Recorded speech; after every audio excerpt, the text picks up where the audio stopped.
A hidden empire, billions in revenue, an organization so powerful, so untouchable, that it allegedly operated in the shadows of governments, law enforcement, and entire nations. This is the story of the Sinaloa Cartel, one of the most feared and allegedly most powerful criminal organizations in history. From the highest peaks of Mexico's Sierra Madre Mountains to the streets of New York, London, and Hong Kong, the reach of the Sinaloa Cartel is unmatched. But this isn't just a story of drugs and violence.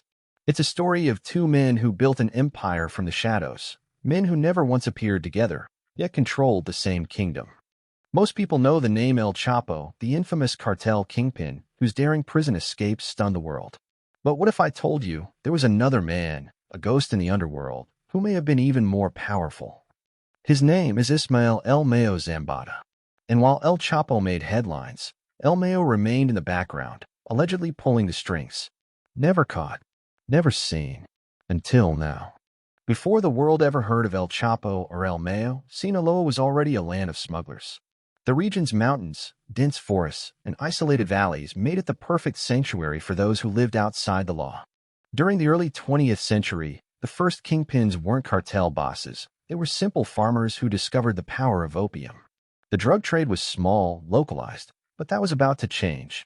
One man saw an opportunity beyond small-time smuggling, Pedro Aviles Perez. He was the first to organize large-scale operations, moving heroin and marijuana into the United States. And under him, two young men learned the art of trafficking, men who would later take the drug trade to a global scale. El Chapo Guzmán, an ambitious, ruthless trafficker who wanted to dominate the world. And El Mayo Zambada, a strategist, a ghost, a man who always remained one step ahead of the law. Born into extreme poverty, Joaquín El Chapo Guzmán knew nothing but hardship. As a child, he sold oranges on the streets, dreaming of a better life. But he didn't want a normal life, he wanted power. Meanwhile, Ismael El Mayo Zambada lived by a different code. He understood that true power wasn't in being seen, it was in being invisible. By the 1980s, both men worked under Miguel Ángel Félix Gallardo, the infamous godfather of Mexican trafficking. But when Félix Gallardo was arrested in 1989, his empire shattered into factions. And among them was the Sinaloa Cartel. This was the birth of what would become the most powerful cartel in the world. But the road to dominance wouldn't be easy. By the early 1990s, the Sinaloa Cartel was no longer just another trafficking group. It was becoming something else entirely, something bigger, something unstoppable. Joaquín El Chapo Guzmán had a vision: control everything. He wasn't satisfied with simply moving drugs across the border. He wanted to revolutionize the way they were transported. His greatest innovation? Tunnels. While other cartels relied on corrupt officials or bribing customs agents, El Chapo built underground passageways stretching from Mexico straight into the United States. It was a game changer. Drugs flowed freely beneath the border. Tons of cocaine, heroin, methamphetamine, and marijuana, all funneled through secret passageways. And the money. It was beyond anything Mexico had ever seen. With every shipment, the Sinaloa Cartel grew richer, more powerful, and more dangerous. But with power came war. The Arellano Felix brothers, leaders of the Tijuana Cartel, saw El Chapo's expansion as a threat. And in 1992, the streets of Mexico became a battleground. The violence spiraled out of control.